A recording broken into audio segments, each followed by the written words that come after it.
तो हाँ भैया प्रणाम। का हालचाल बा रउआ लोग के। तो स्वागत बा और भोजपुरिया ट्यून चैनल में, जहाँ रउआ सभे के राउर चहेता गायक हीरो के गाना के खबर, फिल्म के खबर देखे के मिली। तो चलिए शुरू करल जाओ। तो पहला खबर ई बा भाई लोग की पवन सिंह के गाना ट्रेंडिंग में से हटे के नामे नहीं खेलत भाई सब लोग देख सकत तनी। लहंगवा लाल हो जाए जो होली में पवन भैया के गाना रिलीज भई रहे, ये अभी तक ट्रेंडिंग में ही नंबर 1 पे चलत हटे। इधर 2 नंबर पे हनी सिंह के गाना चलत था। पवन सिंह के जो गाना भाई हटे के नाम नहीं खेले, 4 दिन पहले थोड़ा लेट गाना रिलीज भई रहे, ओकरा बाद भी अभी तक ट्रेंडिंग में चलत हटे। 65 लाख व्यूज पे गईल बाटे। और दूसरा नंबर पे हनी जी चलत रहे, देख सकत नहीं रउआ लोग। अब एगो आउ दिखावत तनी हम, एगो आउ पवन सिंह के सलवारवा लाले लाल गाना रिलीज भइल बा। 10 मिलियन एहू पे 1 करोड़ व्यू आ गइल बा 2 हफ्ता पहले। एहू देखत नहीं रउआ, इहो गाना अभी ट्रेंडिंग में चलत हटे। 2 हफ्ता पहले 6 नंबर हाई पहिलका गाना जौन बा लहंगवा लाल हो जाई तो गजब के ट्रेंडिंग में चलत।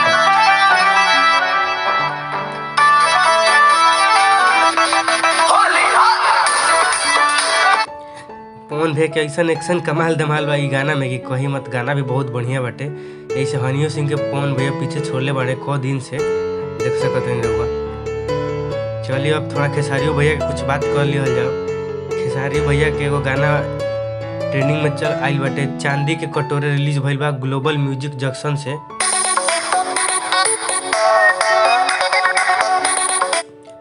ई गाना 10 नंबर ट्रेंडिंग पे चला था। 2 दिन पहले रिलीज भइल बा आ 2 मिलियन व्यूज एहू पर आ गइल बाटे। 22 लाख व्यूज आ गइल बा ई गाना पर। और देखत तनी ई गाना के लिखले बाड़े कृष्णा बेदर्दी जी आ गइले बाड़े खेसारी भैया, शिल्पी राज गइले बाड़ी, दोनों जनी मिल के global music junction official YouTube channel पर रिलीज भइल बा ई गाना। 10 नंबर ट्रेंडिंग पर चला था। थोड़ा झलक देख ली गाना के।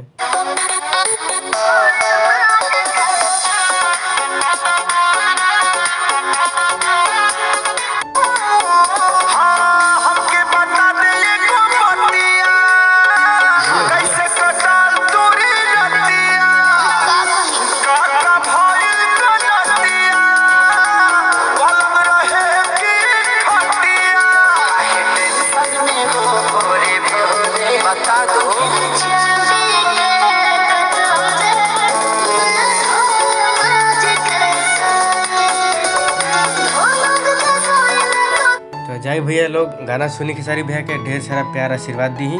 ऐसे ही प्यार आशीर्वाद भोजपुरी समाज पे बनैले रही ताकि हमनी के समाज आगे बढ़ सके। नीलकमलो सिंह के देखत नहीं रहो, एगो गाना ही रहे होली के 10 दिन पहले पर 6 मिलियन व्यू होखे लबा। अब बॉलीवुड के एगो अनु मलिक जी बाड़े, उनकरा साथे नीलकमल भैया के गाना ही रहे। नीलकमल सिंह के आकांक्षा पुरी में बारी, खेसारी लाल के साथ जेकर वीडियो वायरल हो रहे आकांक्षा पुरी के, वही बाड़ी में आकांक्षा पुरी। तो एक झलक देख लिए हो गाना के थोड़ा सा। एंट्री तो बड़ा शानदार भइल नीलकमल भैया के। जिया जिया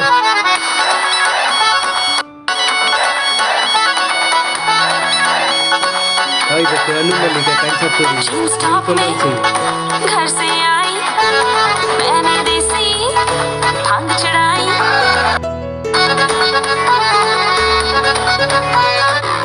नाची जो मैं स्विंग मोड में, छोरा मुझ पे करे ट्राई, ले ले ले झुमका।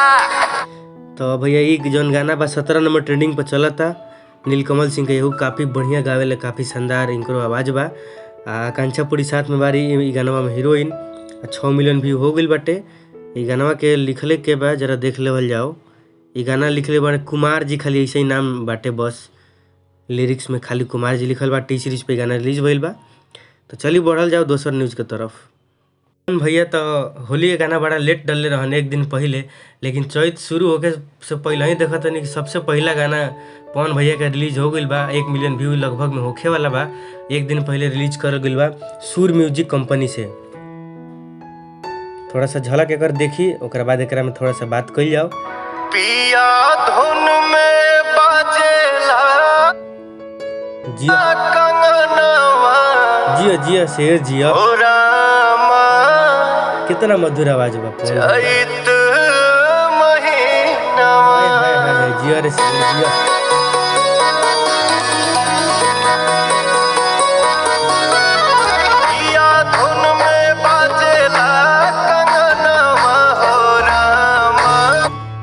भैया देखी ई गाना में जौन ई हीरोइन लोग तो आस्था सिंह है पवन भैया के साथ है। ई गाना के लिखले बड़े प्रफुल्ल तिवारी जी। ई गाना रिलीज हुई बा सुर म्यूजिक कंपनी बाटे, सुर म्यूजिक वैसे ई गाना रिलीज भइल बाटे। तो बड़ा बढ़िया आवाज़ पवन भैया के लगा था। देखी गाना के का होता, कितना व्यूज जाता, कितना ना रोरा सभी गाना पे अपना आशीर्वाद प्यार दी खूब पवन भैया के, ताकि गाना ये हो जाए ट्रेंडिंग में बढ़िया चले। चैत महीना पिया धुन में बजेला कंगनवा हो राम। पवन भैया के वो गाना 100 मिलियन व्यू अभी जस्ट क्रॉस कइले बा। देखिए रहो सब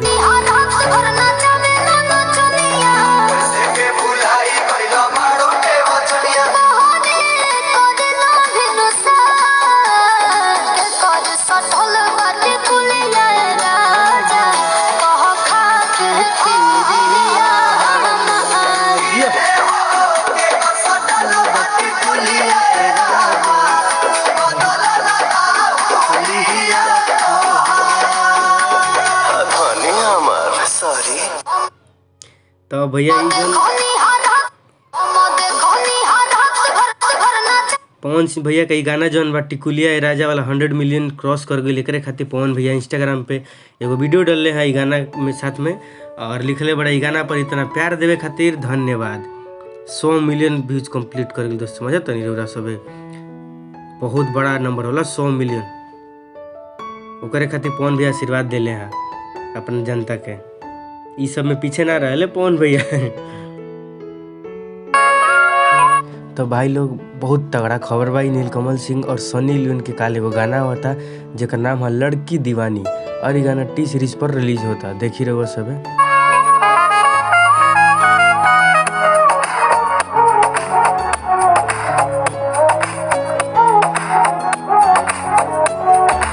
ई गाना अभी आइल नहीं के काल रिलीज हुई तो 18 मार्च के। तो सब लोग को बड़ी इंतजार बा कि नीलकमल सिंह और सनी लियोन के कैसन जोड़ी लागता। तो रउरा सब देखी और इंतजार करी। ई गाना लिखले बड़ा सुतोष तिवारी जी।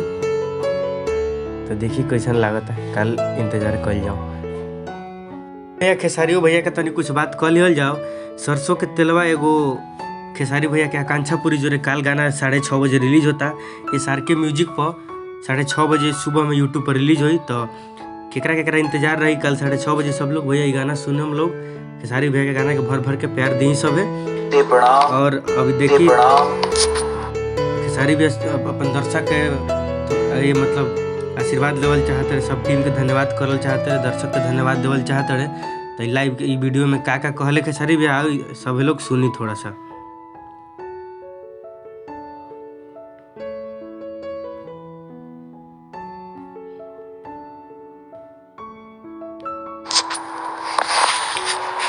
दिल से सबके धन्यवाद। और आप लोग बढ़िया से होखब, होली सबके बहुत अच्छा मनल।